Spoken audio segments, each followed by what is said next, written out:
예수로 나의 구주 삼고 성령과 피로써 거듭나니 이 세상에서 내 영혼이 하늘의 영광 누리도다.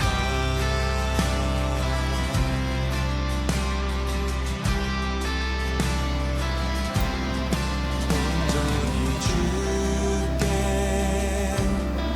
맡긴 내 영 사랑의 선교사와 세계 선교를 위하여 기도합니다. 이 강물이 이르는 곳마다 번성하는 모든 생물이 살고 또 고기가 심이 많으리니 이 물이 흘러들어감으로 바닷물이 되살아나겠고 이 강이 이르는 각처의 모든 것이 살 것이며. 아멘.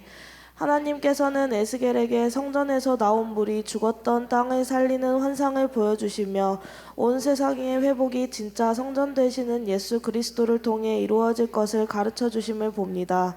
예수 그리스도만이 나와 우리가 사는 땅을 회복해 하시는 분이심을 믿습니다. 오직 주님의 보혈만이 회복시킬 능력이 있습니다. 그 은혜가 생수처럼 흘러넘쳐 먼저 내가 변화되게 하시고 우리 가정, 우리 민족, 온 열방에 주의 은혜가 가득하게 하옵소서. 그 은혜가 생수처럼 흘러넘쳐 먼저 내가 변하게 되게 하시고 우리 가정, 우리 민족, 온 열방에 주의 은혜가 가득하게 하옵소서. 모든 민족이 주께 돌아오기를 원하시는 주님의 뜻이 열방이 소망이 되게 하소서. 저희가 결혼할 때 예물로 받은 시계가 하나 있습니다. 저희 아내의 은사 되시는 목사님께서 저희 아내가 결혼한다고 너무 축하하시면서 선물로 시계를 저희한테 주셨죠. 둘이 커플로 시계를 받게 되었습니다. 비싼 시계입니다. 정말 비싼 시계입니다. 저희 아내는 이 시계가 비싸다고 너무 아끼느라 시계를 차지도 않을 정도로 사실은 저희에게는 과분한 비싼 시계였습니다. 그런데 저희가 어느 날 형광이가 한 4살 됐나요? 5살 됐나요? 아마 그쯤 됐을 겁니다. 어디를 좀 다녀올 일이 있었어요. 다른 도시에 좀 일이 있어서 저희가 그때 옷을 다 차려입고 정장으로 다 차려입고 그리고 저희 아내는 한껏 꾸민다고 귀걸이도 하고 목걸이도 하고 화장도 다 하고 정장도 입고 그리고 안 차던 시계까지 그날 처음으로 시계를 차고는 그 일을 갔다 왔습니다. 갔다 오면서 잘 다녀왔지요. 고속도로 휴게소에 들러서 화장실로 갔다 오고 이러면서 집에 왔습니다. 근데 오는 길 안에 차 안에서 영광이가요 이 시계를 보고 시계가 신기했는지 아니면 자기도 하고 싶었는지 예뻤는지 모르겠습니다. 어린 아이의 마음이 어떤지 모르겠지만 그 시계를 가지고 이제 놀기 시작하는 거예요. 저희 아내가 영광이가 시계에 관심이 있어 하니까 아이에게 줬나 봅니다. 제가 그러다 잊어버린다고 그러다 고장난다고 그러지 말라고 비싼 거잖아요. 그러니까 하지 말라고 얘기를 했습니다. 뭐 괜찮다고 차 안에 있는데 뭐가 문제냐고 하고서는 이제 아이가 가지고 놀았지요. 그리고 집에 왔습니다. 왔는데 하는 말이 시계가 없대요. 시계가 없어졌답니다. 어디 간지 없어져서 안 보이는 겁니다. 아마도 이 고속도로에서 잠깐 쉬었을 때 이 아이가 차 바깥으로 떨어뜨리거나 아니면 가지고 가다가 뭐 어디다 흘렸거나 이런 것 같아요. 모르겠습니다. 근데 우리 아내가 계속 아이가 가지고 놀 거라고 생각을 하고 차에다 놓고 나왔을 거라고 생각했는 것 같아요. 그리고 갔다 왔는데 보니까 집에 와서 보니까 시계가 없습니다. 정말 시계를 찾는데요. 그 스타렉스 안을 다 뒤집니다.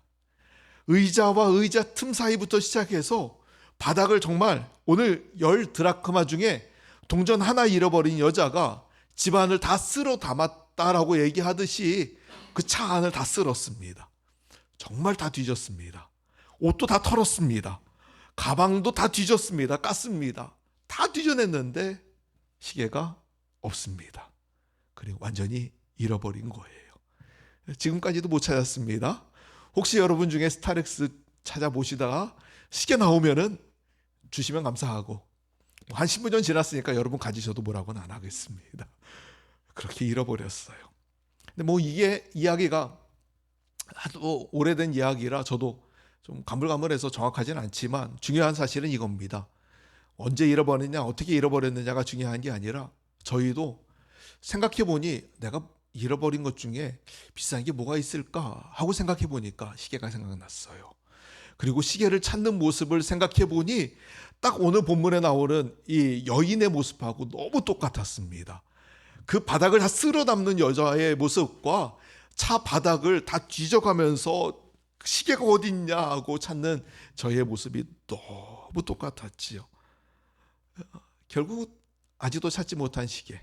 그러나 이 여인은 그 시계를 찾았고, 그리고 여인은 그것으로 기뻐했다 얘기하는데, 저희도 언젠가 다른 거 찾을 날이 또 오겠지요 하는 마음으로 이야기를 합니다. 오늘 이야기를 드리는 이유는요, 바로 오늘 본문의 이야기가 바로 이런 이야기라는 것입니다. 하나님도 잃어버린 것이 있대요. 하나님도 그렇게 양 한 마리를 찾아서 온 산을 뒤지는 것처럼, 동전 하나 때문에 온 집안을 뒤지는 것처럼 하나님도 그렇게 찾아다니시는 것이 있다고 이야기를 합니다. 마치 저희가 시계를 잃어버려서 그 시계를 찾아 뒤졌던 것처럼 하나님도 그렇게 찾고 다니시는 게 있대요. 아니, 그보다 더 하나님은 간절한 마음으로, 그보다 더 뜨거운 마음으로 하나님을 그것을 열심히 찾고 다니시는데, 그게 무엇인가 하면 바로 우리들이라는 것이 있죠.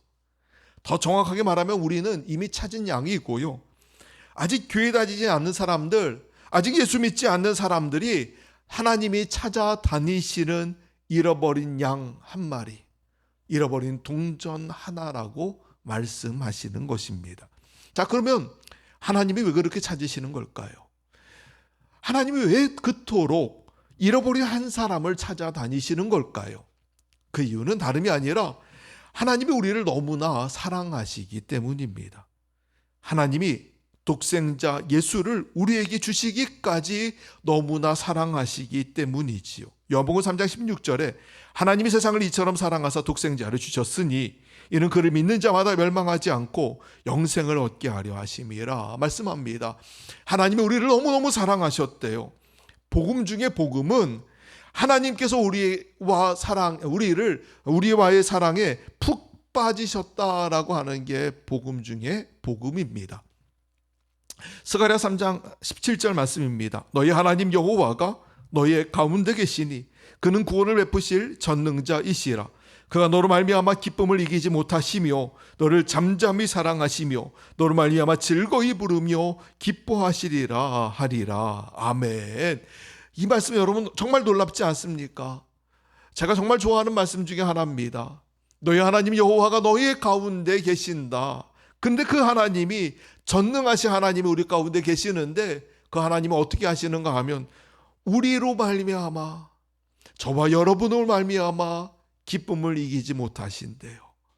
하나님이 우리를 보시면서 그 기쁨을 참지를 못할 정도로 너무나 우리를 사랑하신다는 겁니다. 너를 잠잠히 사랑하시며 너로 말미암아 즐거이 부르며 기뻐하시리라 말씀하지요. 여러분 마음 가운데 혹시 그런 생각 안 드십니까? 하나님이 나를 그렇게 사랑하신대요. 근데 내가 그렇게 사랑스러울까? 하나님 눈에 그렇게 사랑스러울까?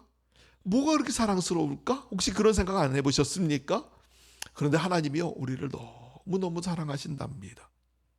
여전히 우리는 하나님의 사랑에 대하여 이야기를 듣지만 그러나 마음으로 느끼지 못하고 때로는 의심하는 많은 사람들이 있습니다. 근데 보세요.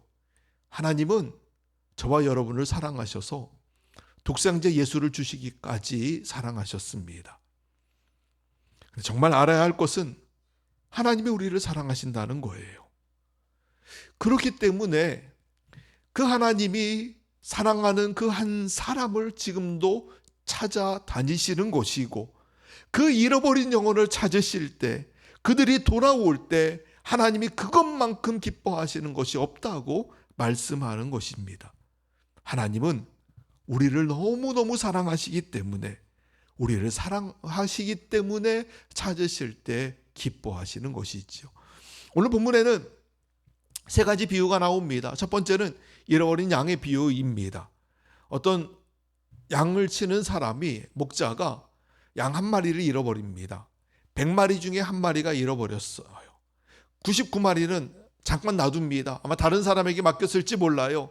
그냥 있는 자리에 두고 그 잃어버린 양 한 마리를 찾으려고 온 산을 찾아다닌다. 그리고 찾았고 그것으로 기뻐했더라 라고 하는 이야기가 첫 번째 비유입니다. 두 번째는 잃어버린 은동전의 이야기입니다. 한 여인이 10드라크마의 돈이 있는데 그 중에 한 드라크마를 잃어버렸습니다. 이 드라크마를 찾으려고 집에 가구를 다 드러냅니다. 얘가 어디 들어간 거야? 모든 걸 다 뒤져내기 시작합니다. 그리고 땅바닥을 빗자루로 쓸기 시작했습니다. 지금처럼 장판 깔린 바닥이 아니라 흙바닥이라고 한다면 충분히 여러분이 흙 속에 파묻혔을 수도 있겠다라고 생각하면 가능한 얘기겠죠. 흙을 다 쓸기 시작합니다. 바닥을 다 쓸더니 동전 하나 잃어버린 걸 찾아내고 사람들과 함께 기뻐했더라라는 게 두 번째 이야기이죠.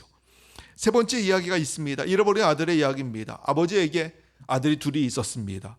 그 중에 작은 아들이, 둘째 아들이 아버지에게 어느 날 와서 이야기를 합니다. 아버지 돌아가시면 제가 받을 유산이 있잖아요. 그 유산을 지금 먼저 땡겨주시면 안 될까요? 지금 제가 먼저 받아서 그거 가지고 제가 하고 싶은 일이 있습니다. 그러니 유산을 먼저 저에게 주십시오 라고 얘기합니다. 여러분, 이 말을 잘못 해석하고 잘못 들으면 그 아버지 죽는 날을 내가 기다리는 게 너무 힘드니까 빨리 죽으십시오 라고 하는 말과 똑같습니다. 아버지 빨리 죽어야 내가 돈 받을 텐데, 이따하고 똑같은 거잖아요. 그런데도 불구하고 아버지가 아들의 이야기를 들어주었습니다. 아버지에게 상처 주는 말이 없고요. 정말 이렇게 못된 아들이 어디 있을까 싶겠지만, 그러나 아버지는 아들의 꿈을 응원하기로 합니다. 그리고 아들이 나가서 사업을 해보겠다고 하니까, 그래, 그럼 내가 너에게 한번 너의 하는 일을 지지하고 응원해주마 하면서 아버지가 아들에게 가야 할 몫을 미리 떼어서 주게 됩니다. 아들이 며칠 지나지 않아서 그 돈을 다 가지고 나갔습니다. 아들은 큰 꿈을 가지고 나갔을 거예요. 내가 한번 사업을 제대로 해봐야지. 내가 여기서 이 작은 동네에서 이러고 살 게 아니라 큰 도시로 나가서 큰 물에 가서 새로운 사업을 한번 해봐야겠어 라고 하는 그 꿈을 가지고 나갔을지 모릅니다. 그리고 정말 제대로 사업을 해서 성공해가지고 돌아와서 아버지 보세요, 제가요 성공했어요. 아버지가 저에게 투자해 주셔서 제가 이렇게 성공하고 잘 됐습니다 라고 얘기했다면 참 좋겠는데, 그게 아니고요. 아들이 나가서 성공하겠다고 나갔는데 글쎄 이상한 데 투자해가지고 돈 말아먹고, 이상한 친구들 만나가지고 술 퍼먹고 놀다가 이 친구들한테 다 돈을 잃어버리게 됩니다. 그리고 돈이 한 푼도 남지 않게 되었어요. 그 많은 재산 다 잃어버리고 남은 게 하나도 없는 정말 비참한 인생이 되고 맙니다. 또 그 땅에 가뭄도 들었습니다. 극심한 가뭄에 먹을 게 없어서 결국 남의 집에 취업을 했고, 그들이 기르는 돼지 농장에서 돼지를 기르게 됩니다. 참고로 유대인들에게는 이 돼지는 부정한 짐승입니다. 발굽이 갈라지고 그리고 되새김질하지 않는 이 돼지는 부정한 짐승이에요. 따라서 이 발굽이 아무리 갈라졌어도 되새김질하지 않는 이 돼지이기 때문에 돼지를 기르는 일에, 그것도 돼지가 먹는 쥐염 열매를 주워 먹었다고 하는 얘기는 이 사람이 정말 망가질 대로 망가졌다는 것을 보여주는 이야기고요. 인생이 나락으로 떨어졌다, 그렇게 비참해질 수 없다라고 하는 걸 보여주는 하나의 상징입니다. 그렇게 돼지를 기르다가 어느 날 이 아들이 생각을 하는데, 잘 생각해 보니까 자기 아버지 집에도 종이 많거든요. 근데 그 종들은 생각해 보니 잘 먹어요. 자기 아버지가 이 종들에게 굉장히 잘 먹입니다. 내가 왜 여기서 이러고 있지? 우리 아버지 집에 가면 그래도 먹고는 살잖아. 내가 아버지 집에 한번 가서 거기서 취업을 해볼까? 아들이라고 얘기는 못하겠고, 아들이라고 내가 받아달라고 말은 못하겠고, 그냥 아버지 내가 종놈의 한돈으로 좀 써주시면 안 될까요? 적어도 여기서 이렇게 굶어 죽느니 아버지 집에 가면 우리 아버지 집에서 종들은 잘 먹고 사니까 거기서 내가 취업해서 일을 해야겠다라고 생각을 합니다. 적어도 이 아들은 철면피는 아닌 것 같아요. 그래도 미리 상속 땡겨달라고 얘기할 정도이긴 했지만 다시 돌아가서 얼굴에 차판 깔고 아버지 다시 왔어요 라고 말할 정도의 아들은 아니었습니다. 그래도 가서 내가 취업해야겠다고 생각하고 돌아갑니다. 그래, 아버지에게 얘기해요. 아버지, 제가 하늘과 아버지께 죄를 지었습니다. 제가 아버지의 아들이라 다시 불릴 자격은 없습니다. 그러니 제가 아들이라 불리지 마시고 저를 그냥 종의 한 사람으로 써주시면 안 될까요? 라고 얘기하겠다 하고 갑니다. 그리고 그렇게 만나서 얘기를 하죠. 근데 더 놀라운 사실이 있어요. 아버지가요, 멀리 바라보고 있는데 저 멀리 아들이 오는 것을 보게 됩니다. 20절 말씀 보실까요? 20절입니다. 20절 말씀을 같이 한 목소리로 읽어봅시다. 한 목소리로 20절을 읽습니다. 시작. 아직도 거리가 먼데 아버지가 그를 보고 측은히 여겨 달려가 목을 안고 입을 맞추니. 아멘. 제가 가진 성경이 좀 다른가요? 아직도 거리가 먼데 아버지가 그를 보고 측은히 여겨서 달려가서 목을 안고 입을 맞췄다라고 말씀합니다. 이 아들이 오는 것을 아버지가 다 보고 있었어요. 아버지가 다 보고는요, 이 아들이 오는 것을 보고 끌어안습니다. 그 돼지 냄새 나는 아들을 끌어안고는 입을 맞춥니다. 아들이 말합니다. 아버지, 제가요 죄를 지었으니 종으로 써주세요. 그러나 그 아들에게 아버지가 뭐라고 이야기를 합니까? 22절 말씀, 24절 말씀 보실까요? 24절 같이 한 목소리 읽어봅시다. 24절 시작. 이 내 아들은 죽었다가 다시 살아났으며 내가 잃었다가 다시 얻었노라 하니 그들이 즐거워하더라. 아멘. 아버지가 뭐라고 얘기합니까? 아들을 다시 찾았대요. 잃어버린 아들을 다시 얻었다라고 이야기를 합니다. 너는 내 아들이야. 너는 내 아들이야 라고 이야기를 하죠. 근데 이게 하나님의 모습이래요. 이게 하나님의 마음이래요. 하나님이 잃어버린 영혼 한 사람이 돌아올 때 얼마나 기뻐하시는지요. 여러분, 전도하는 게 쉽습니까? 1년에 한 명 전도하는 것도 참 어려운 일이죠. 어느 교회는 소위 바보들의 의자라는 게 있답니다. 그 의자가 바보들의 의자라고 불리는 이유는요, 주말이 되면, 주일만 되면 사람들이 그 의자에 앉아서 약속한 사람이 오기를 기다리고 있다고 합니다. 때로는 뭐 친구도 될 수 있고 가족도 될 수 있고 직장 동료, 이웃, 어떤 사람이든 간에 어느 날 그 사람에게 얘기를 합니다. 나와 같이 교회 가자. 그럼 그 사람이 그래 알았어 같이 갈게 라고 얘기를 합니다. 그럼 이번 주말에 어디 교회로 와라 하고 약속을 합니다. 알았어 갈게. 내가 시간 되면 갈게 라고 얘기를 들었다고 합시다. 그러면 그 주일날 약속을 받은 사람은 이 사람이 언제 오나 11시 예배인데 11시 예배에 맞춰 오기로 했는데 이 사람 언제 오나 하고 그 의자에 앉아서 기다린다는 거예요. 오겠다는 대답을 들을 때만 해도 너무나 기뻤죠. 기대가 됐습니다. 이번 주일에는 이 사람이 오겠구나 하고 기대하는 마음으로, 기쁜 마음으로 옆에 사람들에게 이번 주일날 제 동료 누가 오기로 했어요. 제 친구 누가 오기로 했어요. 하고 얘기하고는 그 의자에 앉아서 기다리고 있습니다. 시간이 되는데 오질 않아요. 앉아있지 못하고 노심초사 왔다 갔다 합니다. 예배가 시작됐습니다. 그런데도 오질 않습니다. 예배가 시작되고 한참이 지나도 오질 않아요. 결국은 오늘 안 왔나 하고 이 사람이 터벅터벅 들어갑니다. 결국 그 자리에 앉아있는 그 사람들을 바라보고 바보들의 의자라고 이야기를 하고는요, 거기 앉아있는 사람들을 바보라고 부른다 그래요. 바보, 저기 바보 또 하나 있네 라고 이야기를 한다고 합니다. 참 우리도 그런 경험 많이 하죠. 여러분 중에 가족들과 또 주변 사람들, 많은 사람들에게 전도하면서 교회 나와야지, 교회 나오셔야죠 라고 얘기를 하면 그럼 가야지 라고 하는 대답들을 많이 들으셨을 거예요. 그런데 제가 여기 충청도 와서 살다 보니까 느낀 건데, 가야지 한다는 말은 온다는 뜻은 아니더라고요. 가야지 하면 온다는 뜻이 아니라 때가 되면 가긴 갈 건데 지금은 아니야. 근데 뭐 언젠가 내가 마음 내키면 갈게. 이런 정도의 의미입니다. 이게 참 뉘앙스가요. 충청도가 재미있어요. 지난번에 저희가 엊그저께 교회에서 나들이 갔다 왔는데, 권사님, 지사님 나들이 같이 가시죠. 제가요 어려워서 가야 되나요? 못 갈 것 같은데요. 이 못 간다는 소리가 아닙니다. 절대로 못 간다는 소리가 아니에요. 여기서 딱 잘라가지고 그래요? 못 가셔요? 아쉽네요. 안 되겠네요. 그러면 다음에 같이 가세요 하고 딱 잘라버리면 교인들 마음 상합니다. 그래서 또 얘기해야 돼요. 그러지 마세요. 가세요.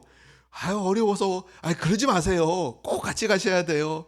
봐서요. 봐서란 말은 갈 수 있어요 라고 하는 뜻이에요. 절대로 못 간다는 뜻 아닙니다.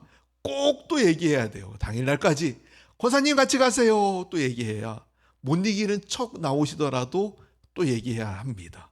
제가 여기서 목회하면서 깨달은 거예요. 이 충청도 참 재밌습니다. 못 간다고 못 가는 게 아니고요, 간다고 가는 게 아니에요.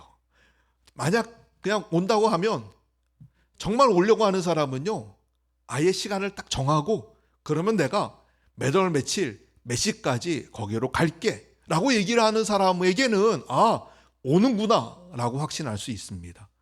제가요 이번에 이런 일이 있어서 너무 어렵습니다, 못 갑니다 라고 딱 자르는 사람은 이거는 못 오는 거예요. 충청도여도 그렇게 얘기하는 사람은, 완전히 딱 잘라 말하는 사람은 그래요. 근데 그게 아니고요, 가야 되는디, 어려운디 이런 사람들은 이건 오는 것도 아니고 가는 것도 아닙니다. 기다려봐야 돼요. 근데 교회 전도할 때도 마찬가지잖아요. 교회 좀 나오세요.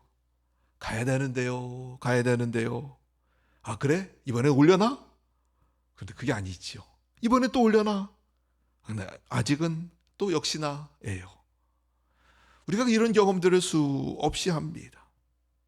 새벽마다 기도하고 기도하기를 수년, 때로는 수십 년째 했지만, 끊임없이 교회 가자고 얘기하지만 여전히 아직도 말을 듣지 않는 수많은 사람들이 있어요. 여러분 마음에 어떤 생각이 듭니까? 이제는 포기해야 되나?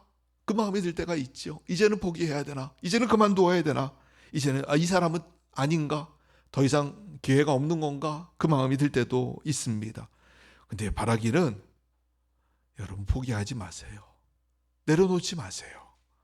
끝까지 우리가 그들을 가지고 나아가야 될 줄로 믿습니다. 여전히 하나님이 그 영혼을 포기하지 않으셨어요. 하나님이 그 사람을 여전히 붙들고 계세요. 그가 돌아오기를 하나님이 기다리고 계세요. 그런데 우리가 왜 그들을 포기합니까? 하나님이 그가 돌아올 소망을 아직도 가지고 계시는데 왜 우리가 그들을 향하여 소망 없다고 이야기하고 있습니까? 하나님이 그들을 사랑하셔서 그 한 영혼이 돌아오기를 간절히 원하시는데 왜 우리는 그 영혼이 돌아올 것을 기대하지 않고 있습니까? 우리 기도하며 그들을 향하여 나아갈 때에도 그 한 영혼이 구원받고 돌아올 것을 기대함으로 기도해야 합니다. 마가복음 8장 36절에 사람이 온 천하를 얻고도 자기 목숨을 잃으면 무엇이 유익하리요 말씀합니다. 여러분들은 여러분의 가족들을 위해서, 여러분 자녀들을 위해서 기도할 때 무엇을 놓고 기도하십니까? 혹시 성공하기를 놓고 기도하시나요? 여러분이 이 가족들이, 자녀들이 잘 살고 이 땅에서 행복했으면 좋겠다고 그걸 먼저 놓고 기도하십니까? 말씀을 기억하세요. 만일 사람이 온 천하를 얻고도 그 영혼을 잃으면 그게 무슨 소용이냐? 그게 무엇이 유익하겠느냐라고 말합니다. 여러분 자녀들이요, 성공하고 이 땅에서 잘 산들 그들이 그 영혼을 잃어버려서 하나님 나라의 구원을 얻지 못한다면 그게 무슨 소용입니까? 무엇이 유익하겠습니까? 이 땅에 잠깐 사는 동안 잘 사는 게 그렇게 유익합니까? 영원한 하나님의 나라를 잃어버렸는데 그것이 무슨 소용이 있겠습니까? 이 땅에서 건강한들 그게 무슨 소용입니까? 하나님의 나라를 잃어버리고 그 영혼을 잃어버린 사람들에게 아무리 건강함이 넘쳐난들 그것이 무슨 유익이 있겠냐는 것이죠. 여러분 무엇을 놓고 먼저 기도하고 있습니까? 가족을 위해서 형제를 놓고 친구를 놓고 자녀들을 위하여 기도한다면 가장 먼저 여러분이 우선순위로 기도해야 할 것은 그 영혼이 주 앞에 돌아오기를 위해서 가장 먼저 기도하시기를 간절히 축복합니다. 이것이 우리의 기도 제목의 첫 번째입니다. 그리고 기도할 때 포기하지 마세요. 낙심하지 마세요. 갈라디아서 6장 9절에 우리가 선을 행하되 낙심하지 말지니 포기하지 아니하면 때가 이름에 거두리라 말씀합니다. 끝까지 여러분 기도합시다. 하나님도 그 영혼 포기하지 않으셨습니다. 우리가 포기하지 않고 나아간다면 반드시 하나님이 그 한 영혼 찾으시고 살리실 것입니다. 그 영혼 구원받을 줄 믿습니다. 오늘 하나님이 어떤 마음을 가지고 우리를 바라보시는지 본문에 너무나 잘 나옵니다. 하나님은 잃어버린 양 한 마리를 찾으십니다. 하나님은 잃어버린 동전 하나를 찾으십니다. 하나님은 나갔다 잃어버린 아들이어도 그 아들이 하나님 마음을 그렇게 아프게 했다 할지라도 그 아들이 하나님 앞에 그 죄를 너무나 큰 죄를 지었다 할지라도 그 아들이 돌아올 때 잃어버렸다 찾은 아들이다 기뻐하며 잔치를 여십니다. 이것이 하나님 마음입니다. 그토록 기다리시고 그토록 사랑하시는 그 하나님께서 그 한 영혼이 여러분 옆에 있는 그 한 영혼이 돌아오기를 지금도 기다리고 계십니다. 나아가셔서 여러분이 복된 소식을 전하십시오. 복음을 전하십시오. 바보같이 다시 속는다 할지라도 여전히 동일하게 거절당한다 할지라도 때로는 무시당하고 멸시당한다 할지라도 포기하지 마십시오. 하나님은 지금도 그 영혼이 돌아오기를 간절히 기다리고 계십니다. 사랑하는 여러분, 포기하지 않으면 언젠가 거둘 것입니다. 포기하지 마시고 다시 한번 잃어버린 영혼들에게로 복음을 들고 하나님의 사랑을 가지고 나아가셔서 그 영혼을 구원하는 저와 여러분 되시기를 주의 이름으로 간절히 축복합니다.